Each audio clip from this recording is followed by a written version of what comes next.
Alô, amigos, bem-vindos ao Gente que Fala, sempre ao vivo, de meio-dia a 1 pela rádio Trianon, AM 740 São Paulo, Rádio Universal, AM 810 Santos, AltV, www.altv.com.br, reapresentação 6 horas da tarde. Estamos também na TV Guarulhos, canal 20 UHF, canal 3 da NET, em Guarulhos, 11h30 da noite. Acesse nosso blog.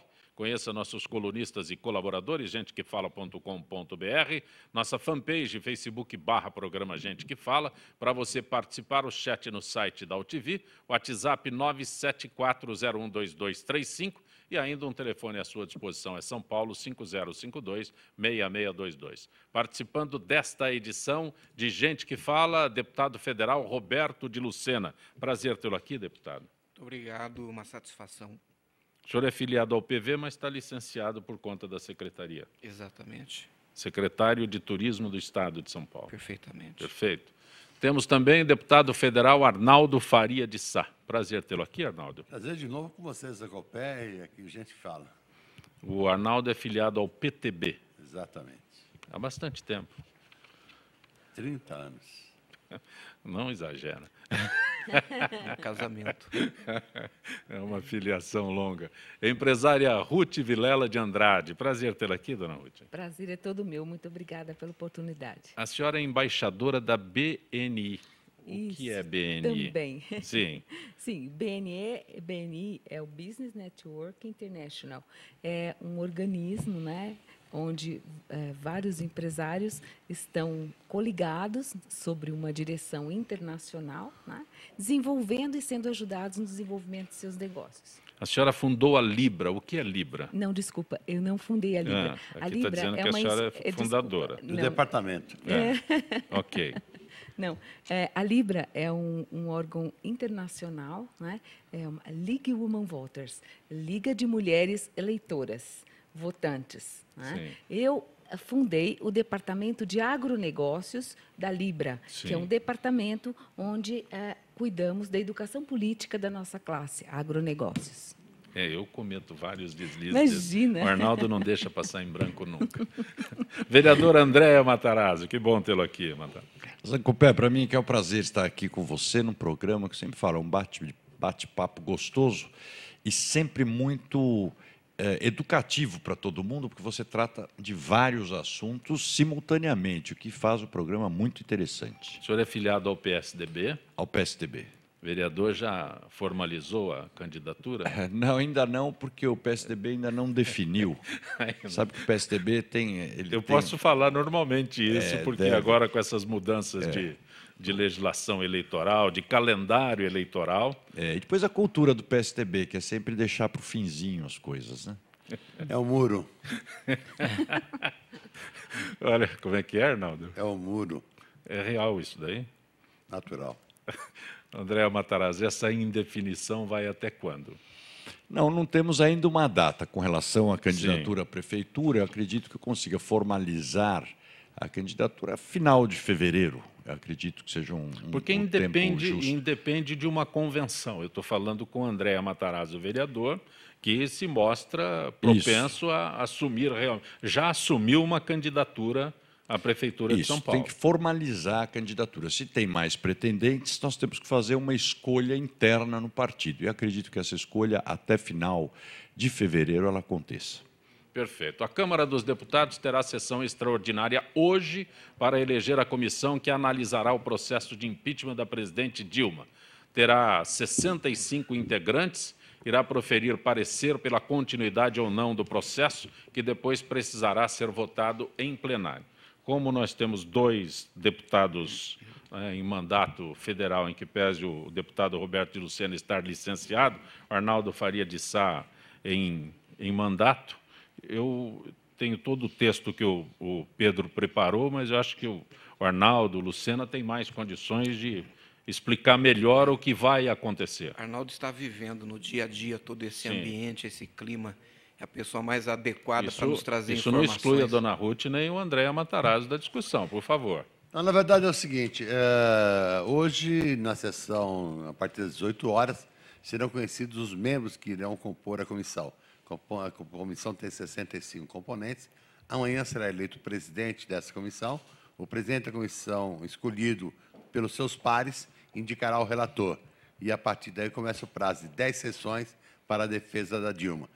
Qualquer que seja o resultado da comissão, que, aprovando ou não aprovando, é irrelevante essa decisão. Ela tem apenas um aspecto político, porque o plenário é que vai decidir a totalidade dos 513 deputados. E para poder consumar o pedido de impeachment, o afastamento da presidente Dilma, não é afastamento definitivo, é temporário, por 180 dias, enquanto corre o processo no Senado, e que o Senado é que fará o julgamento, presidido pelo presidente do Supremo Tribunal Federal, Ricardo Lewandowski, que assume a presidência do Senado apenas para esse fato do julgamento da Dilma, se ocorrer o afastamento.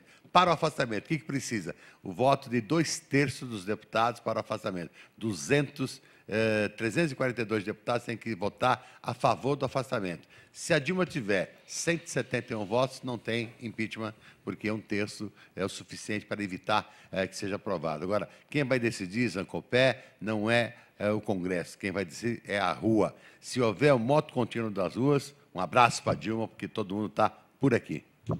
Agora, eu queria fazer uma pergunta, Arnaldo. Quer dizer, daqui para frente, tudo que ocorrer será por maioria, tá certo? É o 2/3.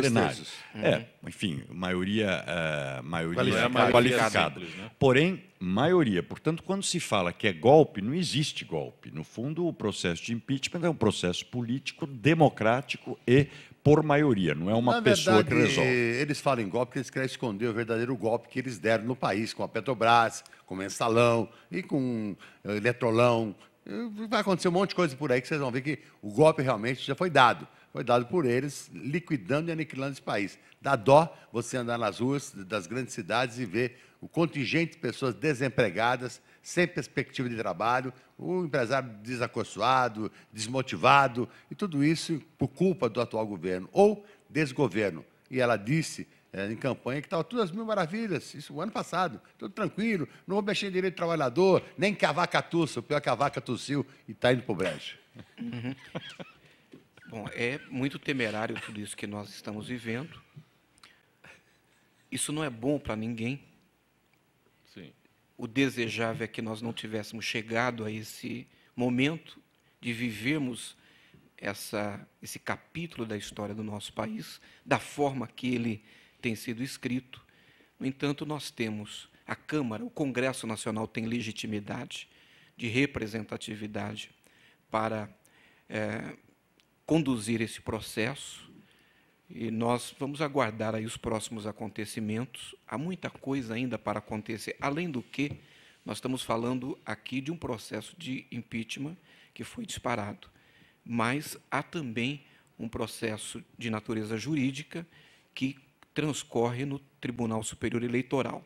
Ao mesmo tempo, então são duas frentes, é um momento... Com relação ao impeachment, é única e exclusivamente político. Congresso. Político, é Congresso Nacional. Não, porque o senhor fala no... É que, ao mesmo tempo... No TSE tem um processo do questionamento das eleições do ano passado. Sim.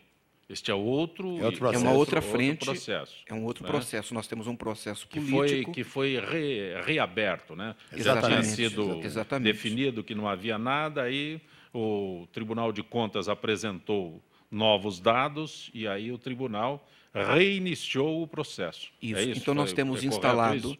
no Congresso Nacional um processo político, Sim. nós temos instalado um processo judicial, um processo jurídico no Tribunal Superior Eleitoral, e, sem dúvida nenhuma, em relação ao processo político, isso passa muito, isso sofre muita interferência do que deverá ou não acontecer, como disse o Arnaldo, nas ruas, no próximo final de semana, nos próximos dias. Realmente há uma mobilização da sociedade que fará com que o Congresso seja muito pressionado. Aliás, tem um componente aí paralelo a tudo isso, que é a Lava Jato, né? Quer dizer, o fato de estar lá em Curitiba, o Zé Disseu, o Vacari, o André Vargas, está na Polícia Federal em Brasília, o líder do governo, Delcídio Amaral. Eu acho que muitas coisas deles agora precisam ser decididas na cadeia, não fora da cadeia, né? Não, o fato é esse. Eu acho que nós temos aí um problema político agravado por uma situação econômica dramática do país.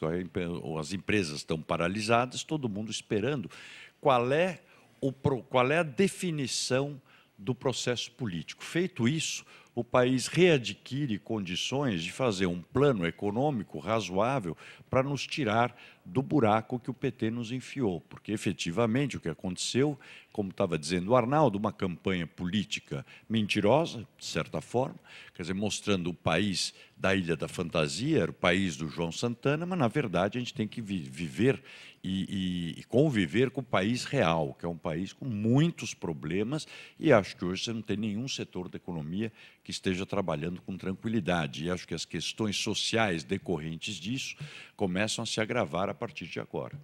Dona Ruth Vilela. Muito. Eu vejo essa, vamos dizer, essa dificuldade de todos nós, enquanto brasileiros, né? Mas eu posso falar mais conscientemente, mais dentro da minha classe, que é a classe do agronegócio. Então, eu vejo uma verdadeira ojeriza, né, das pessoas com tudo isso que está acontecendo hoje no universo político brasileiro. E, para isso, eu tomei a liberdade de me reunir durante essas últimas semanas com líderes de movimentos, inclusive movimentos de rua. E eu estou muito otimista e estou confiante, 100% confiante, de que a voz do povo vai conseguir a vitória. Dona Ruth, a senhora é fundadora do Departamento de Agronegócios da Libra, que é a Liga das Mulheres que Exatamente. Votam. Quando a Dilma chegou ao governo, né, as mulheres festejavam, porque era a oportunidade de uma mulher assumir o poder. Nem todas. Nem todas as mulheres festejavam, né? Sim, pela qualidade feminina, de um empoderamento, é este aspecto que eu estou colocando. Empoderamento feminino, mas não pela qualidade de pessoa. Né? Porque, mas isso veio depois. Não, pelo próprio posicionamento, né, como uma mulher, né, não é uma representante do nosso país, de forma alguma, jamais foi, e nem foi uma candidata que foi acolhida de forma real pelas mulheres, de uma forma geral. Sim, uma vitória por termos uma mulher no poder. É este aspecto que eu coloco, mas não, né? Uma mulher ocupando o cargo mais alto do Brasil. Então, hoje... Se ela fosse uma mulher... Né? Mas hoje, fazer esta avaliação de que as mulheres não gostaram da Dilma ser presidente... Não, como não é mulher. Fácil fazer. Como mulher, mulher, como uma representante... Quem falou isso para você, a tenenta? Desde que ela era estudante? Ela exige, né? Exige. Desculpa interromper. Como uma representante das mulheres, né, nós gostaríamos de ter realmente uma mulher que tivesse esse posicionamento, esse empoderamento representativo de classe, né? Ou seja, de todas as classes, mas enquanto uma representante do nosso país, que é um país extremamente produtivo, um país extremamente em desenvolvimento e com potencial gigantesco para desenvolvimento, né? E nós gostaríamos, sim, de ter uma mulher que pudesse representar a força do nosso país, não a força de um partido político. Mas, Zancopé, eu posso dar um pitaco aqui? Eu acho que tanto os homens como as mulheres... A gente tem que começar, para eleger um presidente da República, não ter essas preocupações, o empoderamento da mulher, o empoderamento do jovem, o empoderamento do...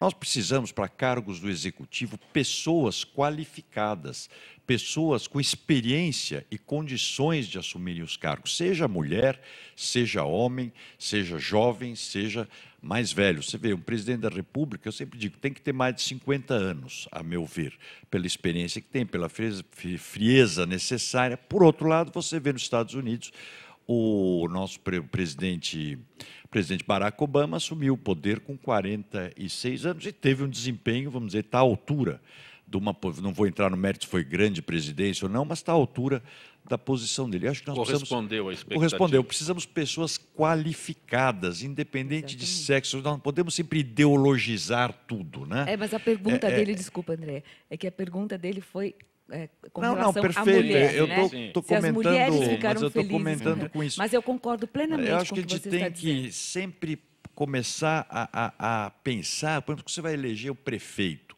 Tem que ter experiência, não pode cair de paraquedas num cargo. A Dilma caiu de paraquedas num cargo. Qual é a experiência que ela tinha para lidar com o Congresso, por exemplo? Nenhuma. Nunca foi eleita a nada, nunca passou pelo Congresso. Foi ministra de um governo. Né? Isso não dá. Veja os prefeitos aqui que eram inexperientes, pessoas, até pegam o Celso Pitta, sujeito, ótima pessoa, foi um excelente diretor de empresa. Caiu na prefeitura, o mundo é outro. São outros, requer outras qualidades, requer experiência. Cargos públicos não são para você aprender no cargo. Eles são cargos, normalmente, a gente sempre fala, é a pós-graduação da experiência profissional. É muito complexo, porque tem componentes que na sua vida do cotidiano não existem. Na hora que você senta na cadeira de um cargo executivo ou de um cargo público, né? Você passa a ser um funcionário da sociedade, portanto, você tem que ter experiência de saber viver e conviver com a sociedade e muita humildade para aceitar críticas, saber avançar, saber recuar e, normalmente, avançar mais do que recuar. Mas, para a gente pular mais longe, às vezes, sabe que tem que dar um passo atrás, muitas vezes. Olha, eu acho que a gente não pode ficar nessa dicotomia de homem e mulher, entendeu? Eu acho que homens erram e as mulheres também erram. Acabou, então tem que deixar de lado essa história. Agora, a Dilma tem um precedente perigoso. Ela era presidente do Conselho de Administração da Petrobras quando começou todos esses rolos aí. Ela que autorizou a compra de Pasadena, nos Estados Unidos. Depois ela disse que assinou porque o relatório do Nerson Severo a levou a engano, levou a erro. O que é isso? Num cargo desse, deixar acontecer? E depois que saiu de lá, foi ser ministra da Minas e Energia, respondendo pela Petrobras, foi ser ministra da Casa Civil, respondendo pela Petrobras. E o maior escândalo de corrupção que o mundo já teve, infelizmente, é nosso, é da Petrobras. E começou com ela, presidente do Conselho de Administração. Esquece de ser mulher ou ser homem. A responsável pela debacle do Brasil, pelo saco sem fundo que eles estão vivendo, é a presidente Dilma. Ponto, acabou. Deputado, algo a acrescentar? Bem, o momento em que a presidente Dilma foi eleita, em 2010, era um contexto, um ambiente absolutamente diferente do ambiente em que ela se reelege em 2014. Em 2014, ela já havia sido testada e a sociedade brasileira delegou a ela um novo mandato. De que forma? Então, isso é uma outra questão. Não é outra questão. Não, é uma outra questão. A condução da campanha dela foi uma campanha viciada. mentirosa. Agora, o ambiente de 2010, onde o Brasil era outro, a economia, o ambiente econômico era outro, o ambiente político era outro, permitiu que o Brasil vivesse essa experiência. E aí contou muito, sim, essa coisa de nós estarmos pela primeira vez elegendo uma presidente mulher naquele instante. E ela não era, ela não tinha uma condição de desqualificação técnica para o cargo. Ela talvez não tivesse e não tinha a qualificação política. Agora, em 2014, aí o erro não é só este, e não é só deste grupo, e não é só dela. Na verdade, a sociedade devolveu a ela, renovou o seu mandato. Infelizmente, componentes que foram aqui colocados estavam estabelecidos, e nós chegamos, finalmente, na potencialização dos problemas que não acontecem hoje. Eles já existiam.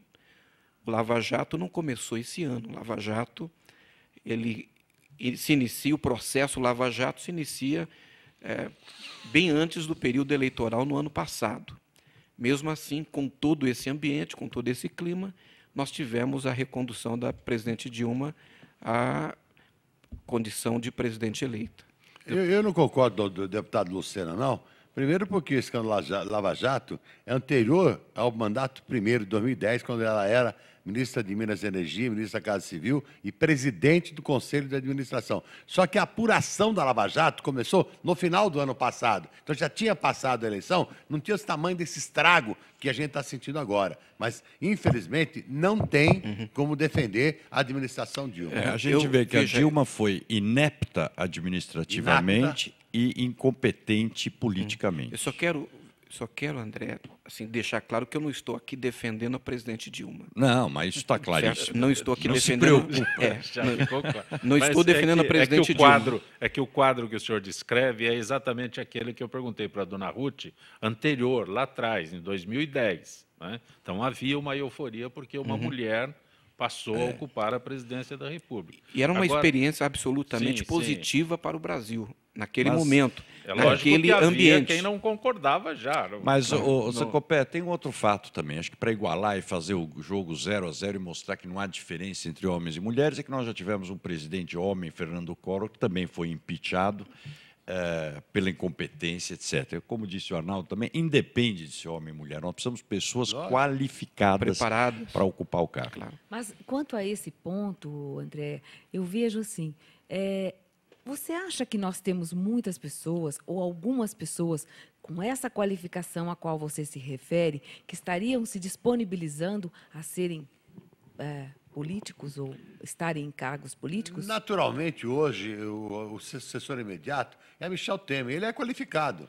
Quer dizer, e ele vai tentar juntar um grupo de pessoas que poderão fazer um governo de reorganização nacional. Mas acho que o que a Ruth está falando é de maneira geral. Isso. Efetivamente, Arnaldo, o que a gente tem visto na sociedade civil, cada vez menos gente de bem querendo fazer política. Exato. Infelizmente, porque Infelizmente. a política acaba se transformando num espaço onde hoje estão interessados aqueles que querem ascensão social, ascensão econômica, Exato. o que está absolutamente errado, né? Exato. A política é para aqueles que têm espírito público, que são combativos, que querem um país melhor para A todos. verdadeira política, né? A política direita, a política onde o Arnaldo começou, quando estava dizendo o Zancopé, eu também lembro do Arnaldo Faria de Sá, no Jornal da Tosse. Jornal da Tosse. Na Record ele não era nada, como se diz. No Arnaldo, sentido, O Zancopé era o locutor. politicamente ele não era nada, mas ele já era combativo, espírito público. Eu me lembro que brigava por um negócio de aposentadoria dos aposentados e não sei o quê, que é uma batalha quantos mandatos, que vem até hoje. 8 mandatos. Então, acho que esses são os E políticos... o Arnaldo é um dos príncipes do Parlamento Nacional. É uma referência de correção, de ética, de competência. E daquele outro aspecto que você perguntou, acho que antes da entrevista um pouquinho, que partido ele estava, né? Há 30 Eu que anos no perguntei. mesmo. No mesmo. Não muda de partido. Por quê? Tem linha de pensamento, que é o que falta hoje no Brasil. Eu saí para ser candidato, mas voltei para o PTB. Deputado Lucena, o senhor é secretário de Turismo no Estado de São Paulo. Quando se fala turismo em Estado de São Paulo, a gente imagina imediatamente turismo de negócios. Mas não é esse o quadro real que nós temos, né? É que quando nós falamos de São Paulo, Cidade. a primeira imagem que vem E a cidade. é a cidade de São Paulo. E a capital de São Paulo é a grande força do turismo de negócios do Brasil. Agora, São Paulo não é monotemático.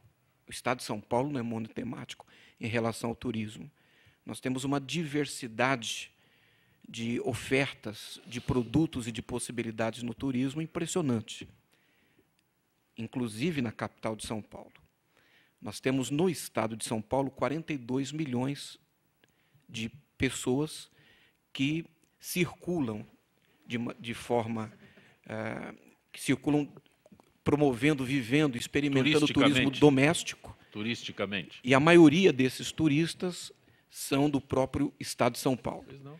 São Paulo é o maior polo emissor de turistas do Brasil e é também o maior polo receptor de turistas do Brasil. Então, você tem na capital essa grande marca do turismo de negócios, mas tem no estado uma grande diversidade de enormes possibilidades, de vários temas, várias modalidades do turismo.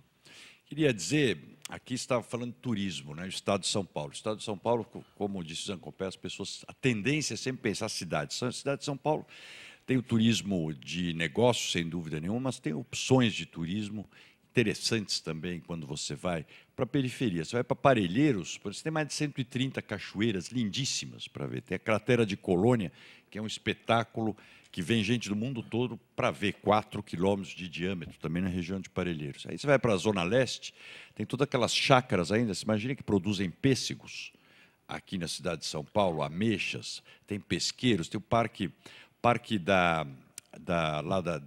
de Itaquera, por exemplo, feito pelo Olavo Setúbal, são 2.000... Parque do Carmo. 2.000 cerejeiras, que é um espetáculo deslumbrante quando estão informadas. Eu queria lembrar e comentar o seguinte, no Estado, eu acho que falta, estava aproveitando que está a Ruth aqui, você fazer o que fez na Argentina, o que faz a França, a Itália e a Califórnia.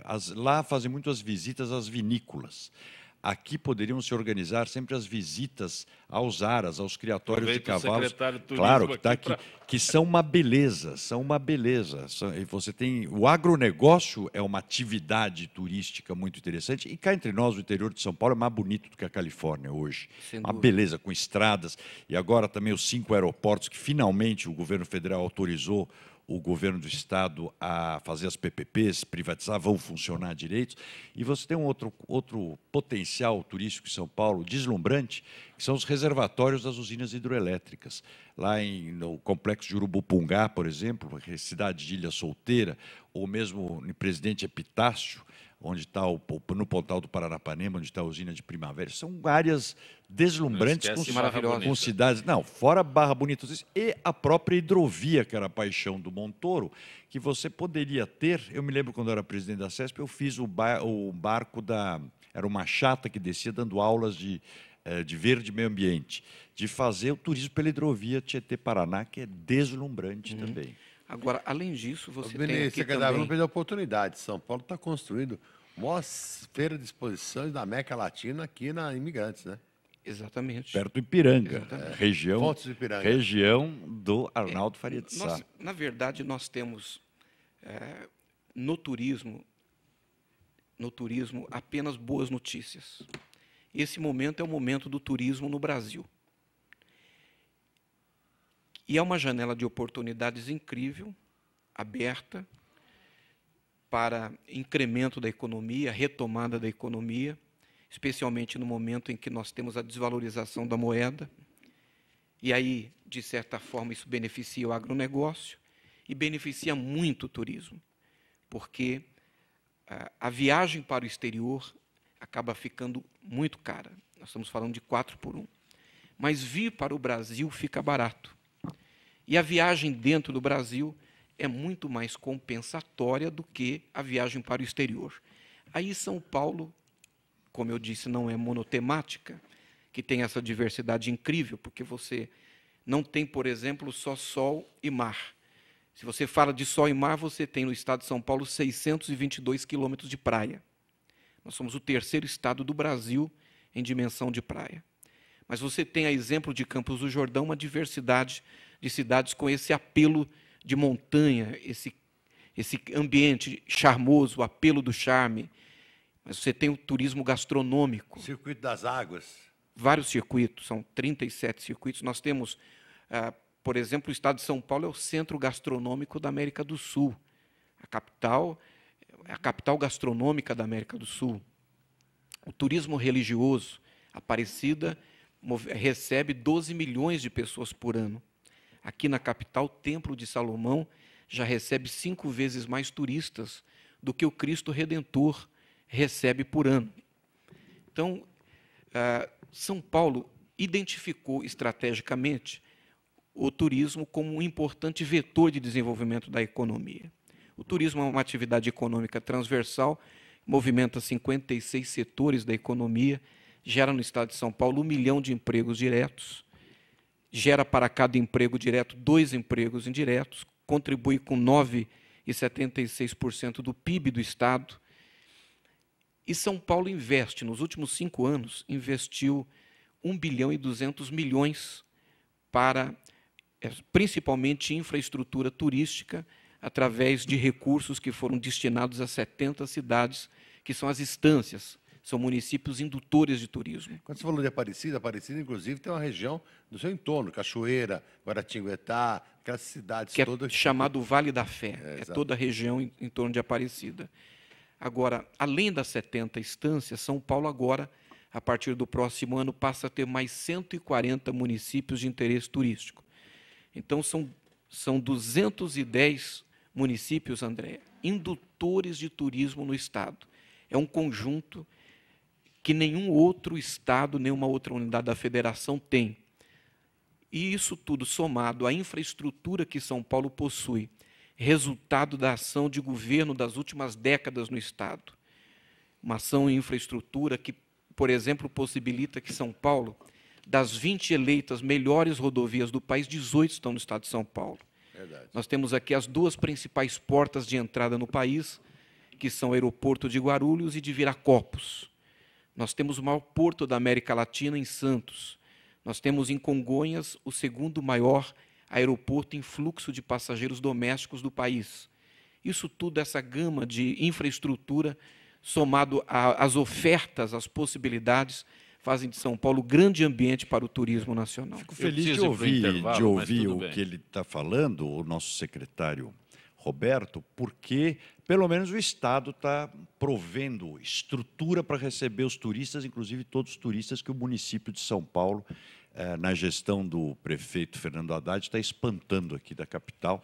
Pelo menos eles encontram abrigo nos programas do Estado, que estão sendo bem organizados pelo secretário. Né? Pois é, temos novos circuitos. Tem a França, tem na Borgonha os passeios de bicicleta, nós temos pela Avenida São Luís e pela Rua Boa Vista. O Gente que Fala retornará em instantes.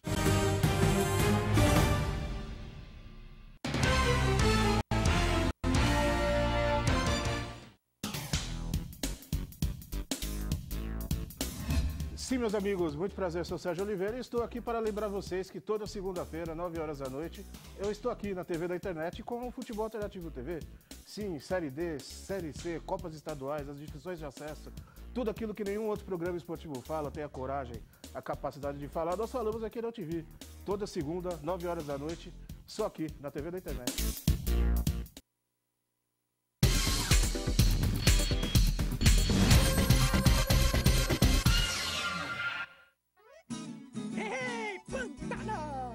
Que maravilha, sou!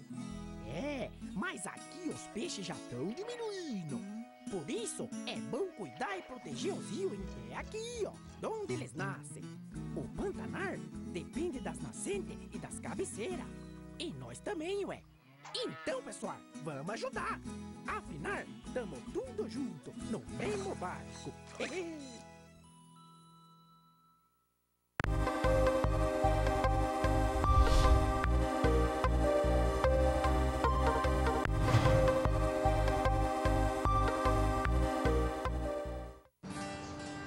Espécies da Mata Atlântica.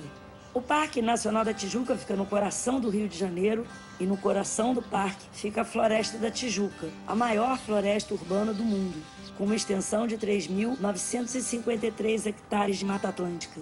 Aqui existem várias espécies, cada uma com um importante papel no ecossistema. O Pedro é uma delas. Essa espécie de hábitos diurnos é fundamental no reflorestamento e na limpeza da mata. Além disso, o Pedro é uma espécie extremamente sociável e gosta de andar em grandes grupos. Esse programa ele foi criado para dar oportunidade aos visitantes a conhecer melhor o parque, participar da manutenção de trilhas do parque e criar uma consciência ambiental nos visitantes que vêm aqui no parque. E passar a questão da sustentabilidade, se preservar para as gerações futuras. As atividades principais são a manutenção de trilhas, que consiste basicamente na colocação de placas, a retirada de resíduos das trilhas, orientação aos visitantes, plantação de mudas, de espécies nativas. São várias atividades que fazemos aqui dentro do programa voluntariado que melhoram a condição das trilhas para os visitantes do parque. Espécies como a do Pedro são essenciais para manter o equilíbrio da Mata Atlântica. E você, a sua espécie já está catalogada? Acesse gpsmataatlântica.org.br e mostre como a sua espécie protege a Mata Atlântica.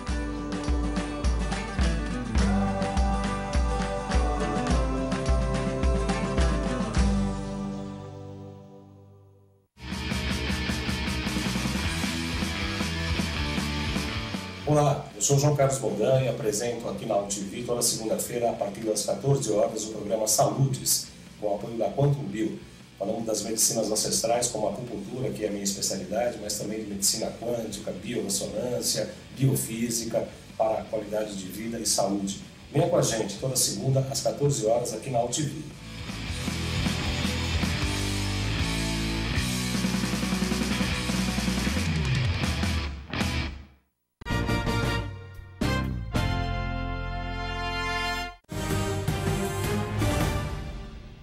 Você está conosco no Gente que Fala pela Rádio Trianon, AM 740 São Paulo, Rádio Universal, AM 810 Santos, AltV, www.altv.com.br, reapresentação 6 horas da tarde, também TV Guarulhos, canal 20 UHF, canal 3 da NET em Guarulhos, 11h30 da noite. Nossa fanpage, Facebook/programa Gente que Fala, nosso blog gentequefala.com.br. Conosco hoje, deputado federal filiado ao PV, Roberto de Lucena, atualmente exercendo a função de secretário de Turismo do Estado de São Paulo. A empresária Ruth Vilela de Andrade, vereadora Andréa Matarazzo, que é filiada ao PSDB, deputado federal Arnaldo Faria de Sá, filiado ao PTB. Dona Ruth Vilela de Andrade, a senhora é criadora... Eu não entendi direito aqui, a senhora precisa me ajudar. Pois não. A senhora é criadora de cavalos de raça, é isso? Eu sou criadora e continuadora do trabalho de minha família, de meu pai, meu avô, meu bisavô, enfim, da raça manga larga. Sim. Uhum. Mas a função como empresária... Não. É coaching? Eu sou coaching com cavalos. Sim. O que eu faço? Eu utilizo os cavalos como mestres, né, para um trabalho de liderança que eu faço. Eu faço treinamento de liderança para líderes. Ou seja, é meio difícil de explicar. Não, eu estou querendo entender aqui o coaching assistido por cavalos. Coaching assistido com cavalos. É uma metodologia que a gente está trazendo agora para o Brasil, né? Sim. Mas que já é muito usada nos Estados Unidos, na Europa, em outros países desenvolvidos. E o cavalo, ele faz o papel de mestre. Por que ele faz o papel de mestre? Porque ele não tem egos, tá? E ele mostra para todos os participantes, empresas, organizações ou pessoais, como um espelho, quem é você. E o resultado é a sua busca se transforma numa retroalimentação, ou seja, se a sua empresa está passando por um problema, por uma dificuldade, por um caso em que necessita de uma equipe, né, para realizar o desenvolvimento ou a possibilidade do desenvolvimento de uma ideia ou, enfim, de uma alavanca para que isso possa ser significativo, o cavalo, nesse trabalho, o cavalo em liberdade, ninguém equita durante o coaching. O cavalo ele está em liberdade, né, na pista, trabalhando com os coaches. Então, nesse momento, o cavalo nada mais é do que um espelho para o líder se autoconhecer, se rever e ajudar a sua equipe ou a sua empresa numa nova posição, numa colocação de forma muito clara. Por que o cavalo consegue, vamos dizer, esse milagre, entre aspas? Porque ele não tem egos. Ele não tem egos. E como ele não tem egos, ele faz a leitura do teu inconsciente e do teu subconsciente. Ele revela a sua agenda oculta. Basicamente é isso. Vou tentar entender. Você tem que vivenciar para poder entender. Zé Gopé, esse cavalo pode ser bom, mas tem burro pra caramba por aí, meu amigo. Arnaldo Faria de Sá, é verdade que em 2060 um terço da população será de idosos, Arnaldo? Ainda bem, né? Está fazendo essa contente projeção com isso já? aí, que está aumentando a expectativa de vida. O Brasil teve, algum tempo atrás, expectativa de vida de menos de 70 anos. Hoje já passa dos 70 e certamente a gente quer que isso possa expandir ainda mais. Algumas pessoas vivem dizendo que é velho demais. Tomara que você chegue lá um dia. A opção é horrível, né? Ao não envelhecimento. O não envelhecimento, Mas a opção é péssimo. trágica. Agora, o que eu vejo, Arnaldo, e você sempre se preocupou com essa questão da aposentadoria das pessoas mais velhas. Há um aumento da idade média das pessoas, sem dúvida nenhuma, um prolongamento da vida. Agora, o que a gente não percebe no Brasil é o interesse ou a preocupação dos governos com políticas públicas para idosos. Verdade. E não é falar em bailinho de terceira idade, que isso é tudo bem, até pode fazer, mas não é isso. São políticas públicas específicas. Por exemplo, você pega a população mais pobre. Tem um pai hoje com Alzheimer. A filha trabalha, o filho trabalha. Quem cuida do pai? Aonde fica esse pai? Qual o cuidado que ele tem? Uma série de coisas. Eu aprendi muito isso quando fui embaixador na Itália, que Roma é uma cidade onde 1 em cada 4 italianos tem mais de 60 anos de idade. O que a gente via lá eram algumas atividades, alguns empregos que eram exclusivos para pessoas acima de determinada idade, porque se adaptavam até melhor, como guias de museus, como gerentes de bibliotecas, enfim, uma série de coisas que há hoje. Nós precisamos ter políticas públicas para o envelhecimento produtivo. Aqui é coisa paternalista, fala-se da terceira idade, melhor idade. Que melhor idade? Quem está nos vendo sabe, melhor idade é 30 anos. Eu, pelo menos para mim, foi. Eu não acho que eu estou hoje melhor do que 30. Então, temos que pensar nisso. A questão do envelhecimento produtivo, que é das coisas importantes que o Brasil vai precisar cada vez mais, equipamentos e políticas públicas para pessoas mais velhas. O secretário de Turismo aqui e pedir para ele fazer contato com a Artesp, a Agência Reguladora de Transportes do Estado de São Paulo, que muitas empresas de ônibus intermunicipais não respeitam o decreto do governador que permite 2 passes livres para o idoso em cada ônibus. E tem empresa que nega esse direito, não dá, faz pouco caso, e isso é turismo também, secretário. Sem então, dúvida. Cobrar da Artesp isso, respeitar. Quer dizer, quando falo de motorismo, não estou falando desse do turismo intermunicipal, mas também, no caso do transporte coletivo nas cidades, se tem só idoso no ponto, ele passa o ônibus direto e não para. Isso é necessário que a gente possa se preocupar, como também, e já pedi ao secretário de Segurança, ao delegado-geral, melhor equipamento para as delegacias do idoso, porque há necessidade de você fazer uma estrutura para facilitar aquilo que o André está falando. A pessoa chega na vida mais adiante, mas os caminhos acabam sendo tolhidos. Isso não pode acontecer. Claro. Está registrado, Arnaldo. Obrigado. Arnaldo, quando você vai conseguir acabar com aquela mentira de que a Previdência é deficitária? É fácil, é só dar os dados do balanço fechado do ano passado. A Previdência fechou... Mas o governo não declara, não mas ele esconde, mas eu tenho os dados. 54 bilhões, eu estou falando 54 bilhões foi o superávit da Seguridade Social em 2014, depois de ter pago mais de 202 bilhões de benefícios assistenciais, LOAS, renda mensal vitalícia, Fundo Rural, Bolsa Família e Fundo de Amparo ao Trabalhador. Então, portanto, a Seguridade não é deficitária, como diz o governo, mas eles querem dizer que ela é quebrada para impedir que a gente aprove, como já conseguiu aprovar, gelei a questão do 85-95, a nova fórmula de cálculo dos benefícios, para fugir desse maldito fator previdenciário. Quem disser que a Previdência está quebrada, eu quebro a cara. Vereador André Matarazzo, lei de zoneamento na cidade de São Paulo. Essa lei de zoneamento consegue atender às necessidades atuais? Eu acho que não, porque, infelizmente, o que a Prefeitura tem feito, o Executivo tem feito, ele transformou questões urbanísticas em questões ideológicas. Verdade. Essa é a grande judiação. É um projeto de lei de zoneamento feito já em cima de um plano diretor que não leva em conta que a cidade de São Paulo ela tem 96 distritos. Por que tem os distritos? Porque ela é diferente, cada pedaço é diferente, com características diferentes, topografia diferente, população diferente, situação econômica muito diferente. E você não pode tratar de forma igual coisas diferentes.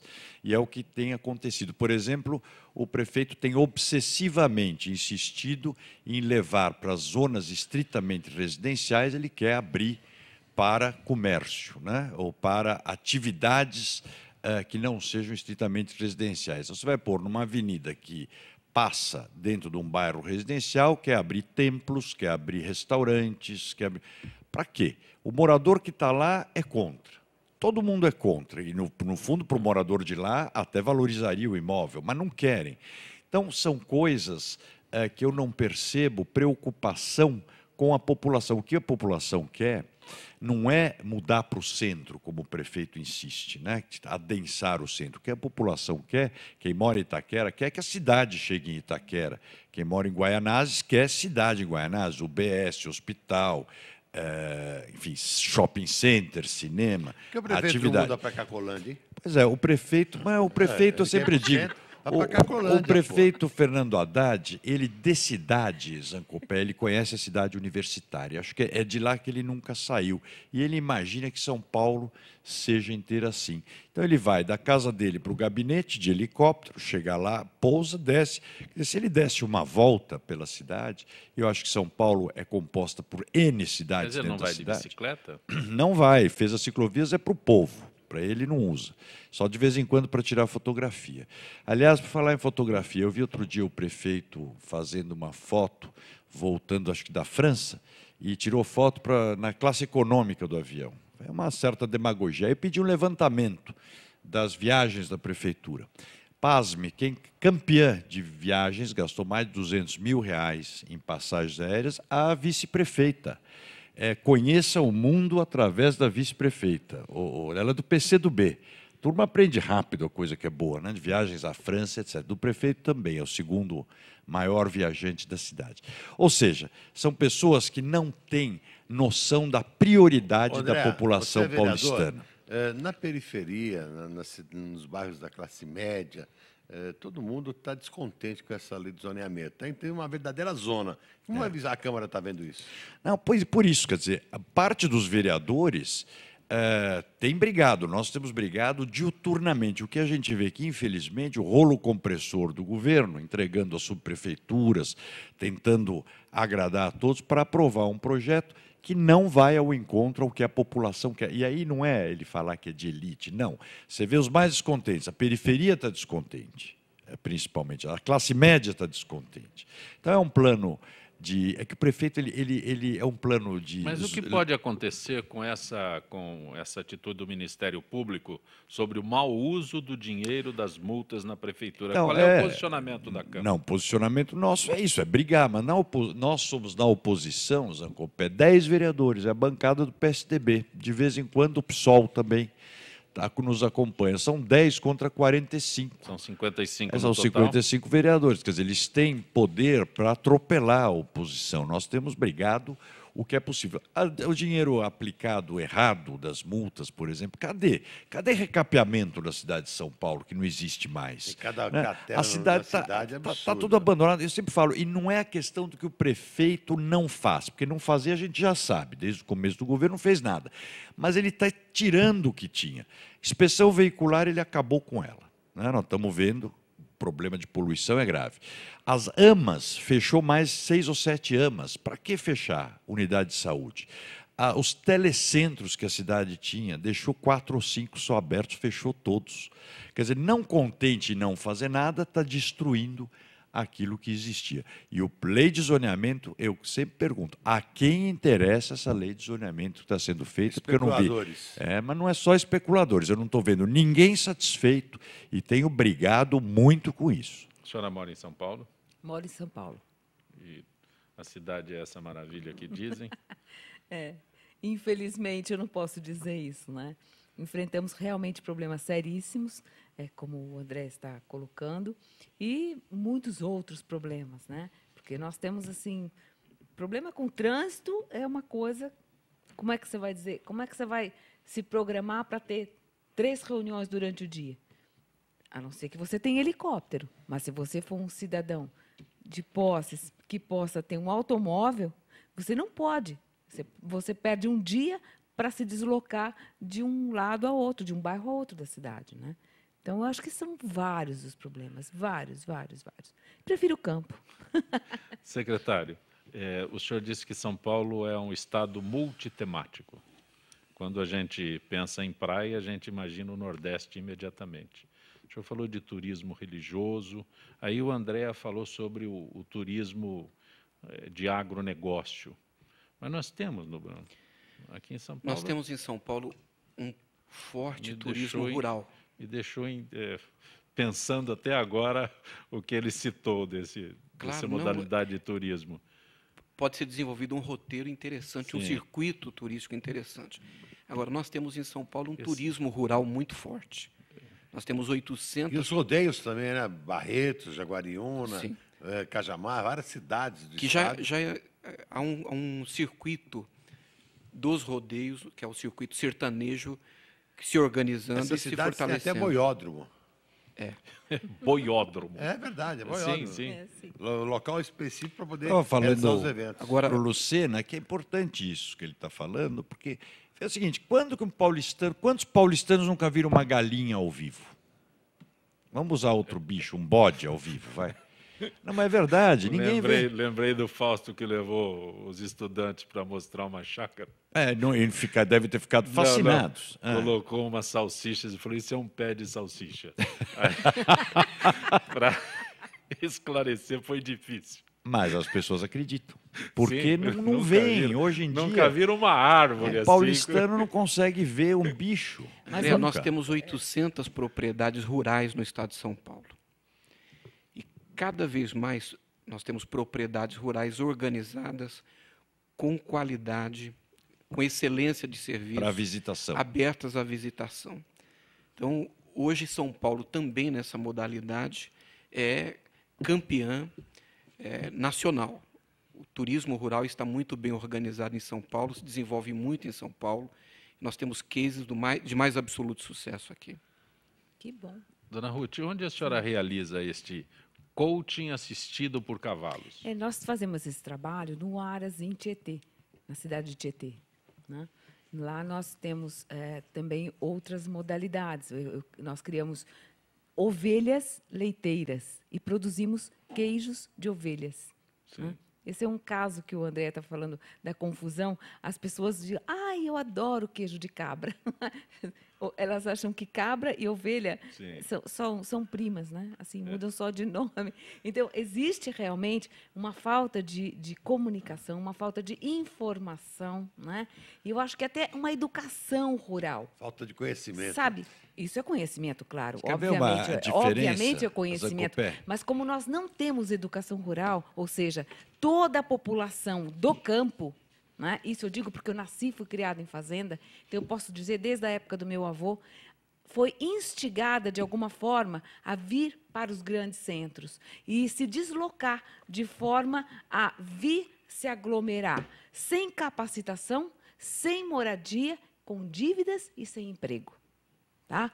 Então, eu vejo um dos pontos fortíssimos, né, dessa má gestão, essa forma de induzir as pessoas que são moradores do campo, que são trabalhadores do campo, né, a saírem do seu habitat e virem para os grandes centros para formar apenas mais votos, porque a impossibilidade de moradia os leva a morar debaixo da ponte, ou em favelas. A impossibilidade de trabalho por falta de capacitação os leva a ser o quê? Traficantes, drogados, ladrões, bandidos. Então, vai aumentar a criminalidade cada vez mais. Por quê? Porque essa falta de descentralização, ou seja, tirar esses indivíduos que estão aqui roubando, matando, traficando, se matando, né, por falta até de espaço físico. Mas esse é um fenômeno, Ruth, no mundo inteiro. A urbanização é uma realidade. São Paulo, né? Mas isso aconteceu no mundo todo. Mas a vida rural, Andréa, ela não deixa de ser urbana, porque você pode estar morando dignamente eu não estou discutindo isso. Eu concordo, estou dizendo só que próxima de grandes cidades. É um fenômeno, né, que aconteceu no mundo todo. Quer dizer, a urbanização é uma realidade. Eu acho que é uma questão de realmente um trabalho de educação, né? E as crianças vão para a escola, né? Eu via no meu tempo de adolescente, criança, nós tínhamos na fazenda do papai escolas de emergência. Hoje, isso foi tirado e foi trazido. Não, os ônibus vão passando mais população e vão rural para frequentar. Porque não tem população rural. Por que não tem população rural? Porque existe uma cultura... O êxodo. Né? O êxodo rural. Mas eu estava dizendo o seguinte, que eu em São Paulo, quando era pequeno, como muda, né? Isso nem faz tanto tempo, 40 anos atrás, vamos dizer, final dos anos 60. Eu imagina, ia numa chácara, que era na onde é Faria Lima hoje, onde é o Shopping Iguatemi. Tinha uma onça pintada que era criada lá. Saía de lá a pé, ia até a Rua Iaiá, Rua Iraci, que é lá do lado, tomar leite de cabra. O que me fez ter horror a cheiro de leite de cabra até hoje, porque era obrigado a dizer o que fazia bem para a saúde. Mas você vê isso em São Paulo, anos 70. Eu digo, hoje ninguém mais vê nada com relação à natureza, com relação à agricultura. Casas da periferia tinha galinheiro, né? Tinha galinheiro, porco. Eu tinha um vizinho, quando eu morava, imagina, no Jardim América já. Ele tinha mudado de Uberaba para cá e tinha um chiqueiro de porcos no final da... E era engraçado, de vez em quando escapava um porquinho lá, saía a família inteira no meio da Avenida Brasil, correndo atrás dos porquinhos.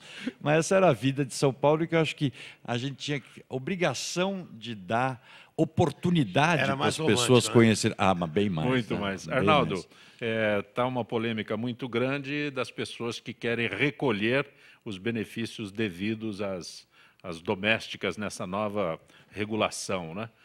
Mas tem um problema muito grave.